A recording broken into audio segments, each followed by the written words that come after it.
நம்ம பார்க்கக்கூடிய டாபிக் என்ன அப்படின்னு நீங்கள் பார்த்தீங்கன்னா மணி மார்க்கெட். அதாவது இதுக்கு முந்தின வீடியோவில் நம்ம பார்த்தோம் ஃபினான்ஸ் மார்க்கெட்னா என்ன, அதுக்கு கீழே அந்த ஃபினான்ஷியல் மார்க்கெட் கீழே மணி மார்க்கெட் வந்திருக்கு, கேபிட்டல் மார்க்கெட் வந்திருக்கு அப்படின்னு சொல்லி நிறைய பார்த்தோம்.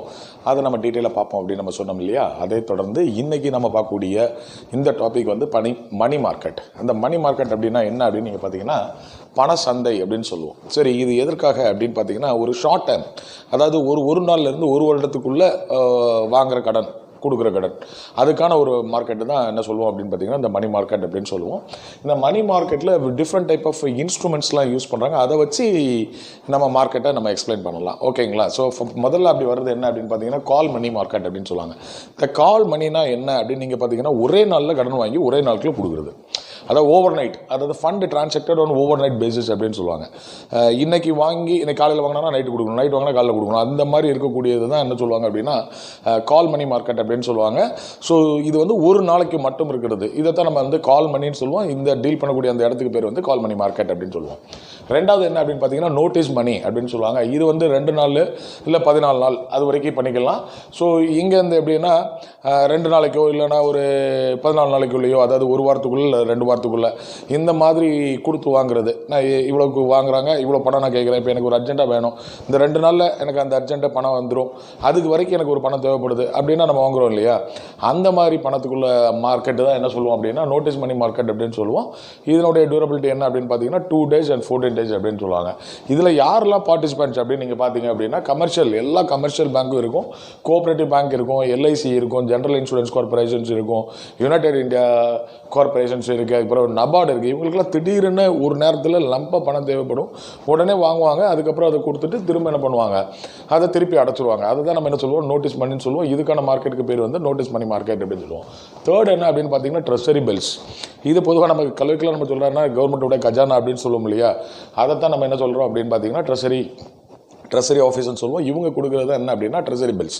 இது வந்து ஒரு ப்ராமிசரி நோட்டு. ப்ராமிசரி நோட்டுன்னா என்ன அப்படின்னா நான் இவ்வளோ பணம் உங்கள்கிட்ட வாங்கியிருக்கேன், அதை கரெக்டாக நான் தந்துடுறேன் அப்படின்னு சொல்லி ஒரு ப்ராமிஸ் பண்ணுறது, எழுத்து மூலமாக தெரிவிக்கிறது தான் இந்த ப்ராமிசரி நோட் அப்படின்னு சொல்லுவாங்க.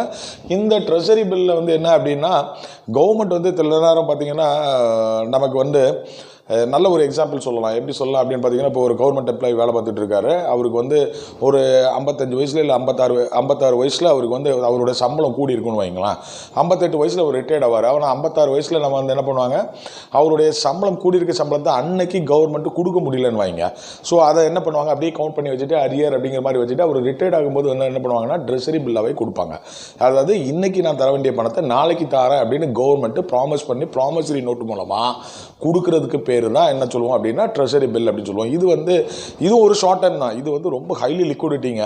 நமக்கு வந்து இந்த மாதிரி ஒரு பாண்ட் அந்த ட்ரெஷரி பில்லை நமக்கு வந்து கவர்மெண்ட் கொடுத்துருக்காங்க அப்படின்னா அதை வந்து நமக்கு எப்போ தேவைப்படுதோ அந்த நேரத்தில் நம்ம கொண்டு போய் பேங்க்கில் கொண்டு போய் நம்ம கொடுத்தோன்னா நம்ம அதுக்கேற்ற மாதிரி டிஸ்கவுண்ட் பண்ணி நமக்கு எவ்வளோ பணம் வரணுமோ அந்த பணத்தை நமக்கு உடனடியாக கொடுப்பாங்க. ஸோ இந்த ட்ரெஷரி பில் வந்து எப்படின்னா அது ஒரு 3 வகை இருக்கும். 3 எதில் அப்படின்னு பார்த்தீங்கன்னா 91 டேஸ்க்கு கொடுப்பாங்க, இல்லைனா 182 டேஸ்க்கு கொடுப்பாங்க, இல்லை 364 டேஸ்க்கு கொடுப்பாங்க. அதாவது அந்த ஒரு வருட காலகட்டத்துக்குள்ளே. சரிங்களா? ஸோ அந்த ஒரு வருட காலகட்டம் முடிஞ்ச பிறகு நம்ம என்ன பண்ணிக்கலாம், அது மெச்சூர் ஆகணும்னா நம்ம வேணால் எடுத்துக்கலாம்.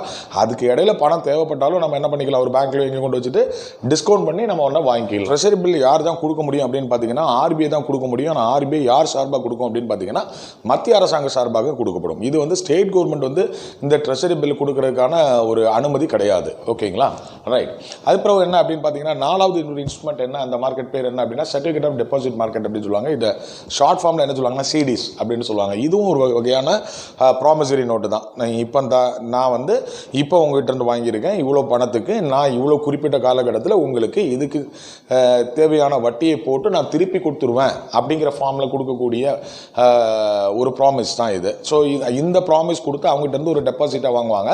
இதை நம்ம என்ன சொல்கிறோம்னா சர்டிஃபிகேட் ஆஃப் டெபாசிட். இதுக்கு ஒரு சர்டிஃபிகேட் கொடுத்து அந்த இவ்வளோ பணம் நான் உங்ககிட்ட இருந்து வாங்கியிருக்கேன், இவ்வளோ குறிப்பிட்ட காலத்துக்கு நான் வச்சிருக்கிறேன், இது வச்சிருக்கக்கூடிய அந்த காலகட்டத்திற்கு தேவையான இன்ட்ரெஸ்ட் ரேட்டை உங்களுக்கு மெச்சூர் ஆகும்போது இந்த மாதிரி கொடுத்துட்றேன் அப்படின்னு சொல்லி இந்த 1 இயர்க்குள்ள. இந்த ப்ராமிசரி நோட்டு எப்போ இன்ட்ரடியூஸ் பண்ணாங்க, அதாவது இந்த சர்டிஃபிகேட் ஆஃப் டெபாசிட் எப்போ இன்ட்ரடியூஸ் பண்ணாங்க அப்படின்னு பார்த்தீங்கன்னா 1989ஆம் ஆண்டு இதை இன்ட்ரடியூஸ் பண்ணாங்க. அதுக்கப்புறம் என்ன அப்படின்னு பார்த்தீங்கன்னா இதில் எப்படி இருக்கும் அப்படின்னு பார்த்தீங்கன்னா இதனுடைய அமௌண்ட் வந்து கொஞ்சம் பெருசாக இருக்குங்க. அதாவது வந்து மினிமம் வந்து 25 lakhsக்கு இந்த டெபாசிட் எடுக்கணும். அது மட்டும் இல்லாமல் இது எப்படி இருக்கும் அப்படின்னா மல்டிபிள்ஸ் ஆஃப் 25 lakhsல நம்ம போயிட்டே இருக்கும். ரைட்டா? இது நம்ம இந்த டெபாசிட் வாங்கி வச்சிருந்தோம் அப்படின்னா, அந்த சர்டிஃபிகேட் ஆஃப் டெபாசிட் வாங்கி வச்சிருக்கோம் அப்படின்னா நம்ம வந்து எப்போனாலும் நமக்கு திடீர்னு அந்த 1 இயர்க்குள்ளே நமக்கு திடீர்னு ஒரு அர்ஜென்ட்டு நம்ம வந்து பணம் தேவைப்படுது அப்படின்னா நம்ம வேறு யாருக்காவது அதை ட்ரான்ஸ்ஃபர் பண்ணிக்கலாம்.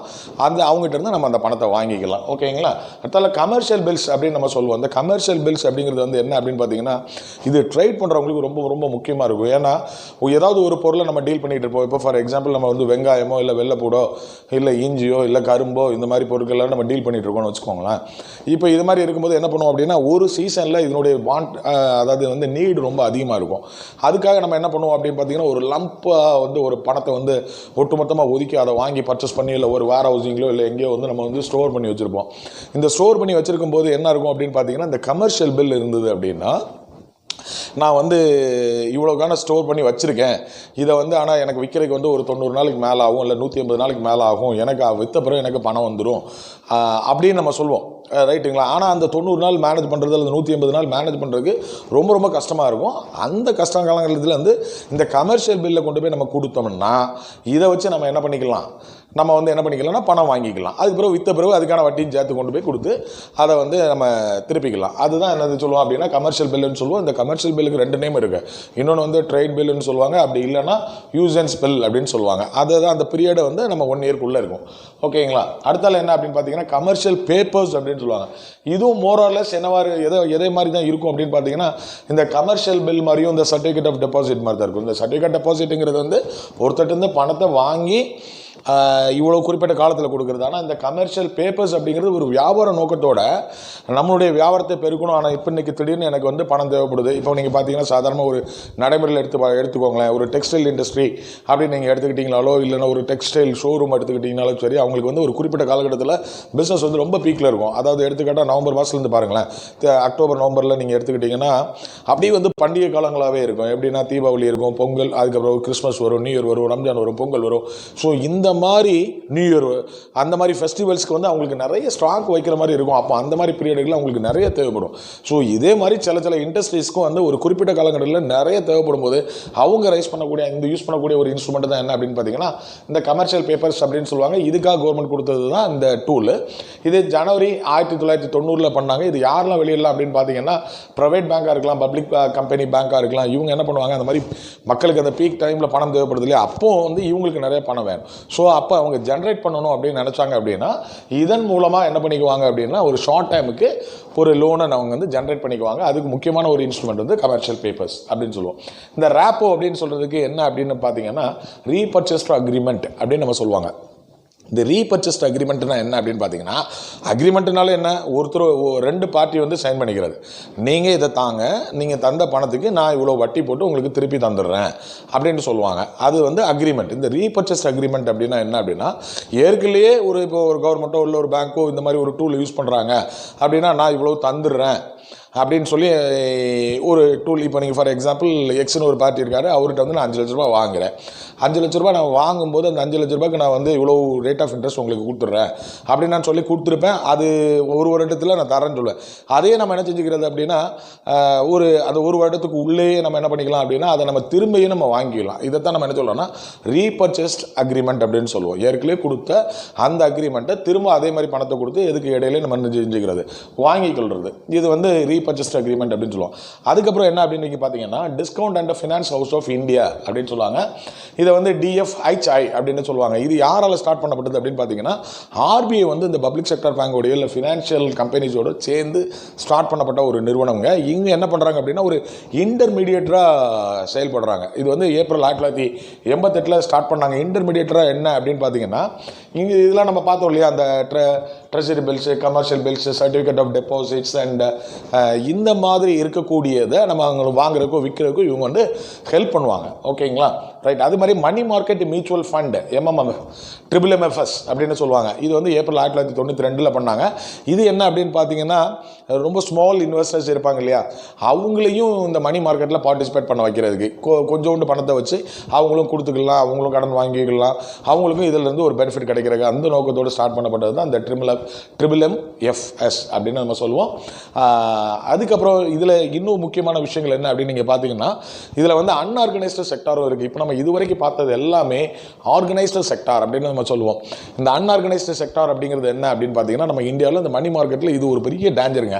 அதாவது வந்து RBI கண்ட்ரோலில் இல்லாமல் நிறைய பேர் வந்து என்ன பண்ணுவாங்க, குட்டி பேங்காக அங்கங்கே வச்சுருப்பாங்க. ஏதாவது ஒரு 10 லட்ச ரூபா கையில் வச்சுக்கிட்டு என்ன பண்ணுவாங்க, அவங்களுக்கு தேவையான மக்களுக்கு அந்த லோக்கலில் இருக்கிறவங்களுக்கு வந்து கடன் கொடுக்குறது, அதை கடன் கொடுத்துட்டு ஒரு குறிப்பிட்ட பீரியடுக்கு வாங்குறது. ஆனால் இதில் நிறைய வந்து இன்ட்ரெஸ்ட் ரேட் அதிகமாக இருக்கும். அது மாதிரி மணி லெண்டர்ஸ், அதாவது சிலவங்க என்ன பண்ணுவாங்க அப்படின்னா, லோக்கலில் ஏதாவது நகையை வாங்கி வச்சுக்கிட்டு அதை வந்து அப்ராக்சிமேட்டாக இவ்வளோ எடை, அப்போ அந்த ஒரு கிராமுக்கு இவ்வளோ அப்படின்னு சொல்லி லோக்கலில் கொடுக்குறது. இந்த மணி லெண்டர் சிட் ஃபண்ட் அப்படின்னு சொல்லுவாங்க. அதுக்கு பிறகு வந்து என்ன அப்படின்னா, டெய்லி சிட்டைக்கு, அதாவது வந்து ஒரு 10,000 ரூபாய் கொடுத்துருது, அதில் 1500 ரூபா முதல்ல எடுத்துக்கிறது, மறுபடியும் டெய்லி 100 ரூபா வாங்கணும், 100 நாளைக்குள்ளே அவங்க அந்த கடனை அடைக்கணும். இது மாதிரி உள்ள சிட் ஃபண்டு, இந்த லோன் கம்பெனிஸ், அது மாதிரி குறுகிய காலத்திற்கு ஒரு 3 மாதத்துக்கு ஒரு பிஸ்னஸ்க்காக வாங்குவாங்க. வாங்கி முடிச்சு அந்த பிஸ்னஸ் முடிஞ்சு அதுக்கப்புறம் அதில் வரக்கூடிய ப்ராஃபிட் எடுத்து கொண்டு போய் இந்த லோக்கலில் கொடுத்துறது. இவங்கள்ட்ட எந்த ப்ரொசீஜருமே இருக்காது. ஸோ இதில் வந்து ஃபினான்ஸ் புரோக்கர்ஸ் கூட இருக்காங்க. அதாவது இந்த மாதிரி அர்ஜென்ட்டாக உடனே லோனுக்கு வந்து உள்ளே வாங்குறது. இவங்க அதுவுமே என்ன இல்லை அப்படின்னு பார்த்தீங்கன்னா, ஆர்கனைஸ்டாக இருக்க மாட்டாங்க, RBI கண்ட்ரோலில் இருக்க மாட்டாங்க, இவங்களுக்கு நிறைய ரூல்ஸும் கிடையாது, ரெகுலேஷன்ஸும் கிடையாது. இதனால் வரக்கூடிய ப்ராப்ளம் நிறைய இருக்குது. நம்ம நிறைய நியூஸ் பேப்பரில் படிச்சிருப்போம். இந்த கந்துவட்டிக்கு வாங்கினாங்க, இந்த வட்டி வட்டியே கட்டிகிட்டே இருந்தாங்க, முதல்ல அடைக்க முடியல, அதனால் மண்ணெண்ணெய் ஊற்றி தீ குளிச்சு கொளுத்திட்டாங்க, அந்த மாதிரிலாம் நிறைய ப்ராப்ளம் நம்ம பார்த்துருப்போம். ஸோ அதில் இது ஒரு முக்கியமான ஒரு, அதை என்ன சொல்கிறது, நம்ம நாட்டுக்கு ஒரு தீமை விளைவிக்கக்கூடிய ஒரு செக்டாரில் இப்போ இதெல்லாம் ரொம்ப ப்ளே பண்ணிகிட்டு இருக்கு. ஸோ இதில் என்ன டிஃபெக்ட்ஸ், இந்த மணி மார்க்கெட்டில் இந்த இந்தியாவில் என்ன டிஃபெக்ட் அப்படின்னு பார்த்தீங்கன்னா, இந்த அன்ஆர்கனைஸ்டு செக்டாரை எவ்வளோ தான் இருந்தாலும் கண்ட்ரோல் பண்ண முடியல. இன்னும் நீங்கள் பார்த்தீங்கன்னா தெரியும், நிறைய கிராமப்புறங்களில் பார்த்தீங்கன்னா இந்த ஃபார்மர்ஸ்லாம் என்ன பண்ணுறாங்கன்னா, இந்த விவசாயம் பண்ணும்போது முன்னக்கூட்டியே பணத்தை வாங்குறதுக்காக என்ன பண்ணிடுறாங்கன்னா, ஒரு சில ஆட்கள்கிட்ட கொண்டு போய் நீங்கள் எனக்கு வந்து எனக்கு இவ்வளோ தோட்டம் இருக்குது, இந்த தோட்டத்தில் இவ்வளோ வாழை போட்டிருக்கேன், ஒரு வாழைக்கு இவ்வளவு, 100 வாழைக்கு இவ்வளவு அப்படின்னு சொல்லி ஒட்டு மொத்தமாக நம்ம வாங்கிடுறாங்க. அதனால் அவங்களுக்கு அந்த லாபமே அவங்க வந்து பார்க்க முடியாமல் ஆகிடுது. அதே இந்த மாதிரி ஆட்கள் அன்ஆர்கனைஸ்டு செக்டார் இருக்கிறத வந்து இன்டகிரேட் பண்ண முடியல. அதே மாதிரி இவங்க ஹை ரேட் ஆஃப் இன்ட்ரெஸ்ட், இவங்க அன்ஆர்கனைஸ்டு செக்டாரில் போய் நம்ம அர்ஜென்ட்டுக்கு பணம் வந்து நிற்காம சரி வந்து மாட்டிக்கிட்டான் அப்படின்னு சொல்லிட்டு அதிகமாக என்ன செஞ்சிடறாங்க, high rate of interest collect பண்ணிடுறாங்க. அதுக்கப்புறம் பார்த்தீங்கன்னா, இந்த நம்ம மணி மார்க்கெட்டை பொறுத்த வரைக்கும் இந்தியாவில் வந்து ரொம்ப இன்அடிக்குவேட் ஃபண்ட் இருக்குது. ஏன் அப்படின்னு பார்த்தீங்கன்னா, நிறைய சீசனல் பிஸ்னஸ் இருக்குது. அந்த சீசனல் பிஸ்னஸ் அப்போ நிறைய மக்களுக்கு வந்து நிறைய பணம் தேவைப்படும் போது இந்த ஷார்ட் டைம் பீரியடில் வந்து போதுமான அளவுக்கு நமக்கு என்ன இல்லை அப்படின்னு பார்த்தீங்கன்னா, இன்அடிக்குவேட் ஃபண்ட் இல்லை. அதே மாதிரி நம்ம கவர்மெண்ட்டில் இந்த மணி மார்க்கெட்டை பொறுத்த வரைக்கும் they fail to create that short term credit instrument அப்படின்னு சொல்லுவாங்க. அதாவது வந்து ஒரு குறுகிய காலத்தில் வந்து ஒரு லோனை வாங்கி கட்டுற மாதிரி உள்ள இன்ஸ்ட்ருமெண்ட் வந்து நம்ம கவர்மெண்ட் வந்து கொடுக்கல. ஸோ இந்த மணி மார்க்கெட்டை பொறுத்த வரைக்கும் இவ்வளோ தாங்க மேட்ரு. ஸோ நீங்கள் படிக்க வேண்டியது என்ன அப்படின்னா, மணி மார்க்கெட்டில் ஆர்கனைஸ் செக்டார் என்ன, அன்ஆர்கனைஸ்டு செக்டார் என்ன, அதில் இருக்கக்கூடிய இன்ஸ்ட்ருமெண்ட்ஸை வந்து என்னென்ன இன்ஸ்ட்ருமெண்ட்ஸ் இருக்குது, எந்த வருஷம் பண்ணாங்க, யார் பண்ணாங்க, எதுக்காக பண்ணாங்க, எவ்வளோ அமௌண்ட்டில் பண்ணுவாங்க அப்படிங்கிறதெல்லாம் நம்ம இன்றைக்கி தெளிவாக பார்த்தோம். ஸோ பேங்க் எக்ஸாம் எழுதுறவங்க இதில் கட்டாயம் வந்து 1 or 2 கொஸ்டின்ஸ் நீங்கள் எக்ஸ்பெக்ட் பண்ணலாம். ஸோ தயவுசெய்து இதை மறக்காமல் படிங்க. இதனுடைய கண்டினியூட்டியாக அடுத்த வீடியோவில் நம்ம பார்க்கலாம். கேபிட்டல் மார்க்கெட்னா என்ன, அதை பற்றி உள்ள டீட்டெயில்ஸ் எல்லாம் நெக்ஸ்ட் வீடியோவில் பார்க்கலாம். சரியா? அதுவரை உங்களிடமிருந்து விடைபெறுவது உங்கள் அண்ணன் முத்துக்குமார். இதை உங்களுக்கு பிடிச்சிருந்துன்னா, அந்த வீடியோ பிடிச்சிருந்துன்னா மறக்காமல் என்ன பண்ணுங்கள், லைக் பண்ணுங்கள், உங்கள் நண்பர்களோட ஷேர் பண்ணுங்கள், சப்ஸ்கிரைப் பண்ணாதவங்க பெல் பட்டன் அமைக்கி சப்ஸ்கிரைப் பண்ணுங்கள். நன்றி.